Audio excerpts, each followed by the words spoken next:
Joining me now with more on the uptick in President Bush's poll numbers and other political stories, we're joined by Errol Lewis with the New York Daily News, Diana West with the Washington Times, and syndicated columnist Miguel Perez. And thank you all for being here. Let's start with the economy, because this week everyone watched the markets with great trepidation. President Bush got on the TV and expressed enormous confidence in the economy. He talked about low unemployment and increased income. Now, how much do you believe that this was a market talk-up, or do you believe that the fundamentals of this economy are good? Let's start with you, Miguel. You're the farthest away in Miami. The fundamentals, I think, are good. I think that the president has at least the economy to count on. The war in Iraq isn't going that well for him, so he needs to promote something else. But the economy is in good shape, and I think that that's why the presidential candidates are not really making a big issue out of it. Mm-hmm. We have a poll, August 6th to 8th, rating economic conditions. 56% of those polled said that the conditions were good, and 43% said poor. Diana, what do you think about what's going on in the markets and in the economy?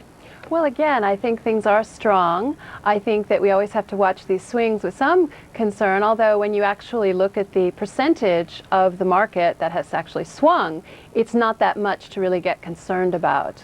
Mm-hmm. Well, it's been rainy up here, and I hate to rain on the parade, but I think there is a disaster in the making. When we talk about this mortgage meltdown, there are hundreds of thousands of Americans who are on the verge of losing their homes. They're being hit with fees, with foreclosure notices. When we watch company after company, and some of the hedge funds as well, taking huge hits because they've invested in what are called deteriorating assets. Well, behind each of those deteriorating assets is a family in a house that has fallen behind on their payments. I've interviewed some of these folks in New York. New York City is being hit in some areas as well. And it's just not a pretty picture. When somebody's got a home that they refinanced and the rate suddenly resets, and there's a senior citizen, for example, who just can't make his or her payments, they're going to lose a family home. That's a disaster, and we're only at the front end of it. I think it's going to get a lot worse before it gets better.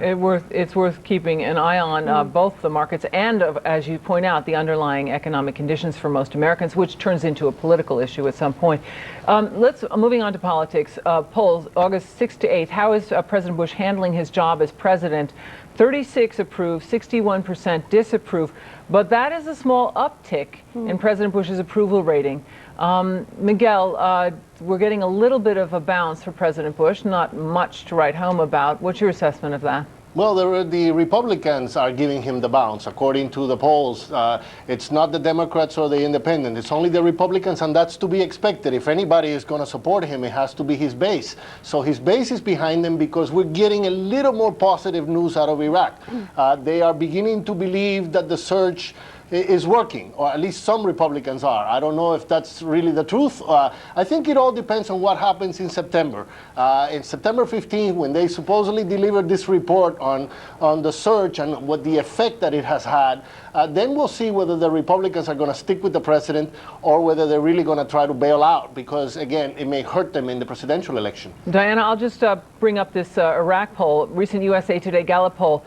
Increase in support of the White House Iraq strategy. We're seeing 31% is the surge making the situation better. 31%. That's up from 22% a month ago. So we are seeing a little bit of an uptick in the assessment of Iraq from the American public. And this, of course, is playing into President Bush's numbers. What's your thoughts? Well, I might borrow some of Errol's rain here. Again, the headlines on the surge are more positive. The actions that are being taken are producing some results within the context of the surge. But I'm afraid that the actual strategy has remained unchanged. And again, our military capabilities are not the predictor of success in Iraq, because that still falls to the hands of the Iraqi parliament and the Iraqi leader, who this week was in Iran signing all kinds of cozy and delicious deals with the Iranian crazy man leader. So the surge may be working, as I am not surprised really to know that our military is able to do its job, but the strategy has not improved, and I don't think those numbers will hold. Yeah, let me just play for you a comment that President Bush had about Iran's continued meddling in Iraq this week. One of the main reasons that I asked Ambassador Crocker to meet with Iranians inside Iraq was to send the message that there will be consequences for people transporting, delivering EFPs, highly sophisticated IEDs that kill Americans in Iraq. And the Iran component of this equation, any thoughts, Errol? Well, it goes right back to what Diana was saying. The U.S. has won every military engagement of any meaningful size in Iraq since the moment we set boots on the ground there.